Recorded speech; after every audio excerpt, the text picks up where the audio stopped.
Hello, my name's Rachel Rowlands and I'm a paediatric emergency medicine consultant working at the Leicester Royal Infirmary. My talk at RChem is about looking for the learning in child death. Now, death's something as a society we're not very good at talking about, and child death in particular is a really emotive subject. But the fact of the matter is that in England and Wales, 14 children die every single day, and 60% of those are under the age of 1. Now, if we had the same mortality rate as our best European partners in Sweden, we would end up saving 5 of those children's lives every single day. Now, the Royal College of Paediatrics and Child Health have looked at this and they've tried to see things that we can do better to try and reduce the mortality rate. Now, some of these things aren't within the gift of an ED physician.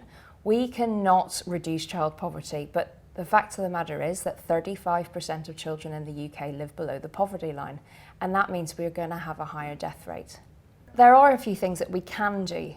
We can have opportunistic public health messages. If you see someone who comes into A&E who's pregnant and who's still smoking, tell them it's going to harm their baby. Try and encourage them to stop.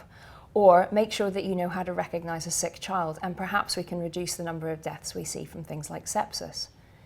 If you have someone who's under 18 who comes to the department and dies, it's important that we make sure that they're part of the rigorous child death overview process. So these panels have been set up in England and they have a mandatory responsibility to look at all children who die in their area. Now, the process and how it's run varies throughout the country, but essentially any child under the age of 18 who dies unexpectedly needs to be brought to the emergency department. Now, an unexpected death is one that wouldn't have been expected to happen in the previous 24 hours, or one where the events that caused the death wouldn't have been expected. Children after they've arrived need to be examined by a paediatric consultant, and a history is taken jointly by the police and by the paediatricians.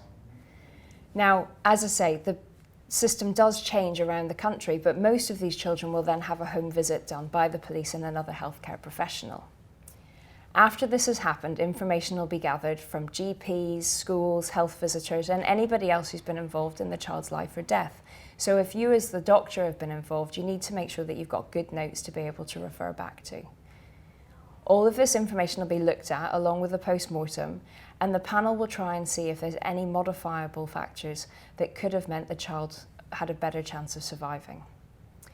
Now, from these panels, we try and look to see if there are any themes that have arisen.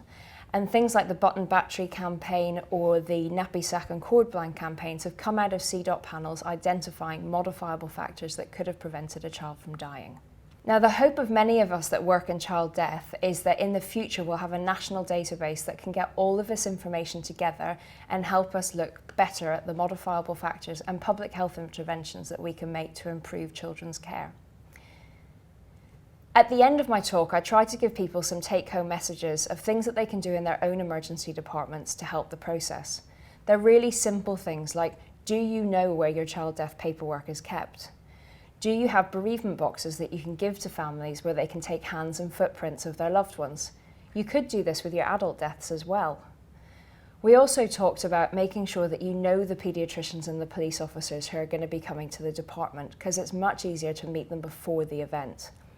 And then finally, speak to your local CDOT panel and make sure that they're giving you feedback on any child that dies in your emergency department, because that's what should be happening. For families, it's the worst day of their life. But by knowing the processes and doing the little things like using the child's name or making sure that they've got a lift home at the end of the day, we can make the worst day of their life a little bit less bad.